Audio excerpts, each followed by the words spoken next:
Hello বন্ধুগণ, আবার আমি আইয়া পড়ছি তোমাদের মধ্যে নতুন একখান ভিডিও লইয়া। তো তোমাদের আজকের ভিডিওটা কেমন লাগবা জানিও আমাকে। তো আজকের আমার লুকটা কেমন লাগতেছে কও দেখিনি তোমরা। আমি এইরকমভাবে কথা বলছি আজকে, তোমাদের কেমন লাগছে তোমরা জানিও অবশ্যই। তো তোমরা দেখতে পারতেছো আমি কোথায় যাইতাছি বলো দেখি। তোমরা নিশ্চয়ই জানো নাই। তো আমাদের এইখানে শখের বাজারে, ওখানে শখের বাজার নয়, চৌরাস্তাতে ফুড ফেস্টিভ্যাল হইতাছে।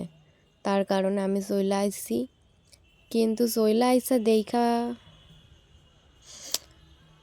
মনটা আমার খারাপ হইয়া গেল। কারণ আমরা যেদিন আইয়া পড়ছি সেই দিন হলো সবে ফুড ফেস্টিভ্যালের যে ফুড কোর্টগুলো সেইগুলো তৈরি করা হচ্ছে। তো এখানে অনেক জায়গা থেকে স্টল হবে, অনেক জায়গা স্টল থাকবে। তো সেখানকার কি স্টল আছে তোমাদের সাথে শেয়ার করতেছি আমি। তো দেইখা ফেলো, তোমরা যেখানে থাকো সেখানকার কোনো স্টল আছে নাকি আমাকে জানাইতে ভুলো না। তো এখানে সুন্দরবনের হলো যে দীঘার, বকখালি মনে হয় এইসব জায়গার স্টল ছিল। তোমরা দেখতে পাচ্ছ যে কোন কোন জায়গায় স্টল আছে। আসলে আমি ওই রকম ভাষায় কথা বলি না বলে আমার মাঝে মাঝে আমি যে ভাষায় কথা বলি সেই ভাষার কথাই হয়ে যাচ্ছে, কিছু মনে করো না। আমি জাস্ট ট্রাই করছিলাম ওই ভাষায় কথা বলার। তোমাদের কেমন লাগছিলো জানিও। আর এখানে আমরা ভিডিও করে নিয়েছি তোমাদের সাথে শেয়ার করার জন্য। অনেক কিছুই ছিল, আসলে 2-3 দিনের ছিল ফুড ফেস্টিভ্যালটা। আর ওই দিনকে গিয়েছিলাম যেহেতু ফুড ফেস্টিভ্যাল শুরু হয়নি, তারপরে আমার আর যাওয়া হয়নি। তো যা যা ভিডিও তুলেছি তোমাদের সাথে শেয়ার করছি। এখানে কাজকর্ম চলছে। আর হলো যে আমরা ওই দিন কি 3 জনে গিয়েছিলাম, আমি, আমার বর আর আমার দেওর।